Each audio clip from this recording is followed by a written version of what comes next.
Oke, apa kabar semuanya? Balik lagi di Answer Your Question. Di hari Minggu kita jawab-jawab pertanyaan Anda yang ada di komentar. Jadi komentar aja sekarang di video ini. Oke, dari Kaguramuzan. Waduh, Muzan. Si ini anime ini.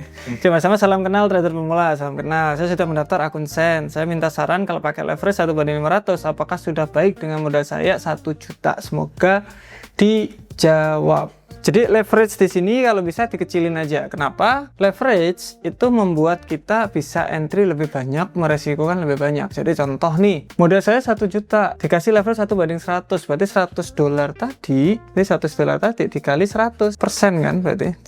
Kan 1/100.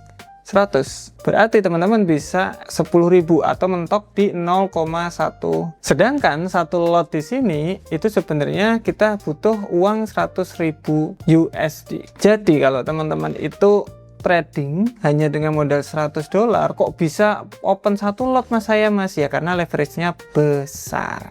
Kalau bisa leverage dikecilkan saja. Kalau naik ke akun Sen 1/500 itu juga bisa, tapi saran sih dikecil-kecilin aja, dikecil sampai sebisanya 1/50, 1/100 mungkin kayak gitu. Karena kalau teman-teman lihat di regulasi tetangga sebelah ya, Australia itu asik itu 1/30 kalau nggak salah, itu maksimal para tradersnya. Kalau teman-teman itu ikut regulasi ASIC, asik, leverage-nya mentok di 1/30. Oke, jadi mungkin bisa diterapin tuh 1/30. Oke, dari Aizan, apakah ada yang profit dengan indikator? Jadi indikator kalau teman-teman itu trading ya, sebenarnya indikator di sini kan kita alat bantu. Yang nggak tahu indikator, kita kan ngelihat market ini oke sedang naik turun naik secara drastis, kemudian turun secara drastis. Mungkin jadi gimana ya, harusnya koreksi kemudian sebelum lanjut turun, karena ini sudah terlalu dalam. Turunnya sampai seberapa kan gitu kan, turunnya biasanya di area-area ini support resisten biasanya, kayak gitu. Untuk membantu saya supaya saya lebih jeli, lebih enak melihat market ini udah terlalu dalam apa enggak, saya pakai namanya indikator. Contoh biasanya RSI.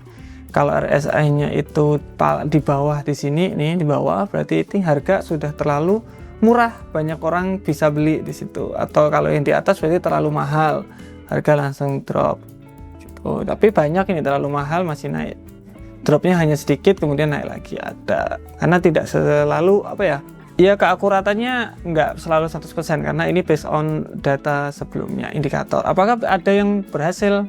Jujur aja teman banyak yang pakai indikator tok, tapi yang pasti dia pakai manajemen yang bagus, money management yang bagus, dan it is working. Oke, dari Abdullah Mukhtar tentang leverage lagi nih. Berarti kita modal $10 dikali 1/100 itu $1.000. Benar, berarti kita harus profit 2.000 gitu bang. Nah, dari profit 2.000 itu bakal jadi hasil kita semua ataupun 1.000-nya dibalikin ke broker. Oh, bukan. Tapi good question. Jarang orang tanya kayak gini. Bukan. Jadi leverage di sini itu bukan hutang yang harus kita bayar, bukan. Jadi leverage di sini adalah buying power. Contoh $100, $10 tadi ya, menjadi berarti $1.000. 1.000 ya USD. Tapi sebenarnya modal Anda itu cuma 10, tapi Anda diberi kesempatan untuk bisa membeli barang sampai di 1.000 USD. Ya, jadi contoh saya mau beli spidol ini harganya berapa? 10 USD. Tapi teman-teman itu bisa beli 100 kali lipatnya ini sekarang. Kita 100 kali lipatnya. Jadi bisa beli lebih banyak. Keuntungannya gimana ya? Kalau untung berarti kan bisa lebih banyak tuh. Tapi kalau ruginya itu sampai sama seperti modal, ya berarti bakalan di close otomatis. Itu yang dinamakan margin call. Nah, jadi gitu, bukan hutang. Jadi hanya buying power. Oke, dari Training Center Production Profesi lengkap. Mas, ada nggak buat video kapan harus buy dan sell yang tepat? Apakah tiap beberapa jam, apa tiap harian atau mingguan? Yang lengkap. Sebenarnya kalau teman-teman itu masuk ke YouTube itu semua gratis loh Pak. Oke, teman-teman bisa masuk ke profile, kemudian mulai dari ini belajar forex dari nol sama technical analysis dari nol. Itu harusnya udah bisa nentuin kapan beli, kapan jual. Udah selesai, itu doang. Selebihnya tinggal money management yang diatur aja. Nah, selain itu oke kok. Udah sangat-sangat cukup.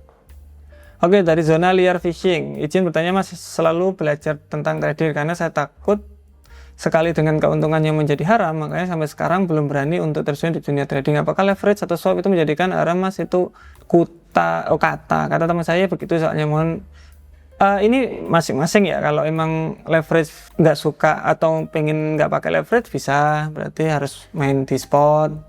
Kemudian swap point ada yang free swap selamanya, itu juga ada nunjukin kalau teman-teman itu muslim nanti free swap juga bisa. Swap di sini itu kan kita pinjem uang atau leverage, kita pinjam leverage dari broker. Nah dari situ biasanya sama broker kan di charge biaya in-up atau bunga setiap bulan, setiap hari malah, itu namanya swap. Dihilangkan bisa, jadi tanya aja di brokernya gimana cara saya pengen nggak pakai swap, itu juga bisa.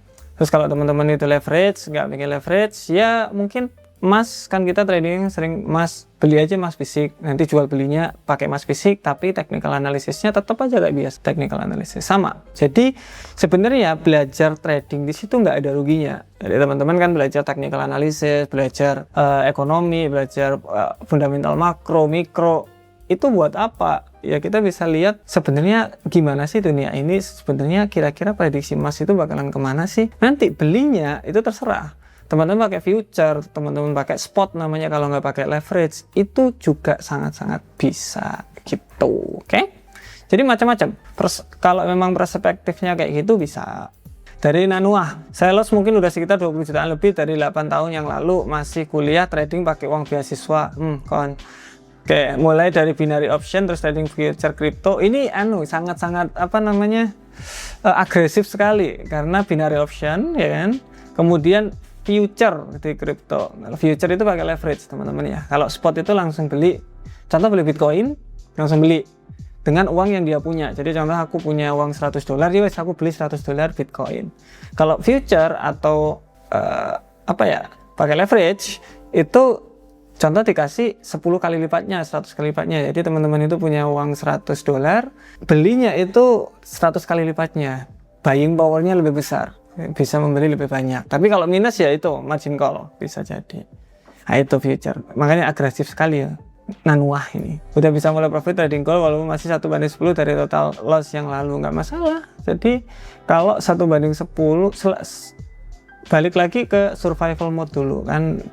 Udah rugi banyak, sekarang udah konsisten profit, udah oke banget. Oke, semangat, thank you.